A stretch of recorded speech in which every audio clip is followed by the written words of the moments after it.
politique. Je me tourne à présent vers vous, Sandrine Gomez. Bonjour Sandrine. Bonjour Natacha. Vous avez lu les journaux français pour nous et ce matin, vous avez relevé un article dans Libération sur cette lutte sur le terrain contre l'organisation de l'État islamique.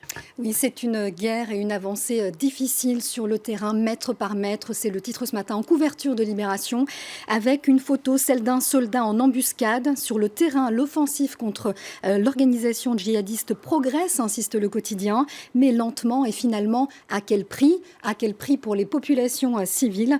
Car l'organisation de l'État islamique a choisi sa stratégie, celle de la guérilla, notamment dans les villes de Manbij, dans le nord de la Syrie, et aussi à Falloujah en Irak.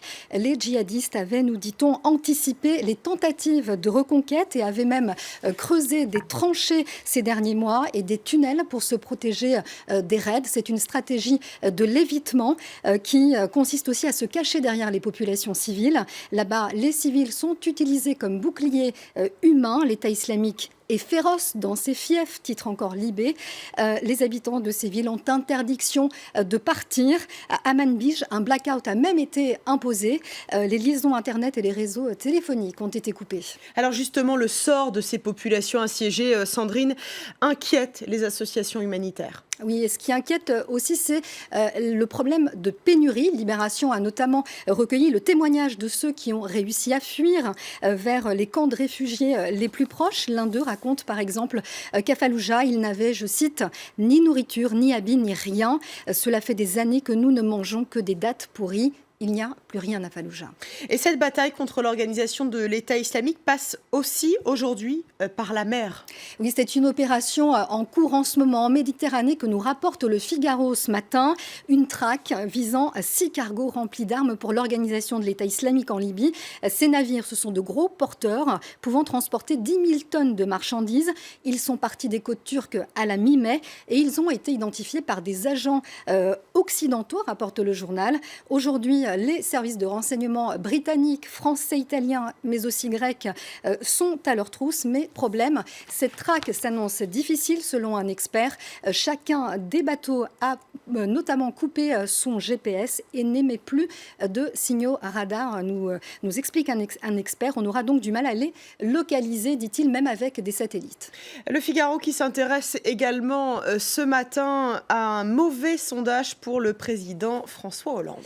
Oui, malgré les bons chiffres de l'INSEE qui annonce la reprise de la croissance et une baisse conséquente de la courbe du chômage, eh bien, la courbe d'impopularité du chef de l'État n'en finit pas, elle, de monter. Principal enseignement de ce sondage, TNS-Sofres, en couverture du Figaro, eh bien, à gauche, le rejet de Hollande s'amplifie, titre le quotidien en couverture. Et puis, regardez aussi donc, ce graphique. On voit que seuls 19% des sympathisants de gauche estiment, c'est l'autre graphique, que François Hollande serait le meilleur candidat pour affronter la droite en 2017. Il arrive derrière Jean-Luc Mélenchon qui est en tête avec 35%, suivi de Nicolas Hulot, de Manuel Valls, puis d'Emmanuel Macron. Pour le Figaro, ce sondage douche un peu l'espoir du président s'il lui venait l'envie de se représenter. Et d'ailleurs, c'est ce graphique que l'on voit à l'image, que l'on a vu à ce sujet. 87% des sympathisants PS souhaitent aujourd'hui que soit organisée une primaire à gauche pour désigner le candidat de 2017.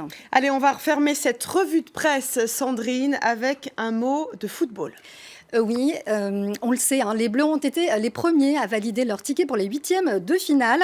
Alors, cependant, cette victoire n'a pas de quoi rassurer les commentateurs sportifs parce que cette équipe de France, elle ne marque qu'à dans les dernières minutes avant le coup de sifflet final. Alors, le magazine en ligne Slate s'interroge.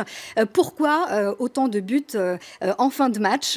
Il semblerait même que dans cet Euro, 1 but sur 4 ait été marqué dans les 5 dernières minutes du temps réglementaire ou dans les arrêts de jeu. Eh bien, l'une des explications, selon des études très documentées, ce serait la déshydratation, l'hyperthermie des joueurs, une fatigue qui accroît les risques de défense et induit une perte de concentration des joueurs. L'autre explication, ce serait le fighting spirit. Certaines équipes veulent gagner coûte que coûte. C'est le cas dans l'Angleterre, les Pays-Bas ou l'Allemagne. Ils sont prêts à prendre tous les risques, même les risques d'encaisser un but en fin de match.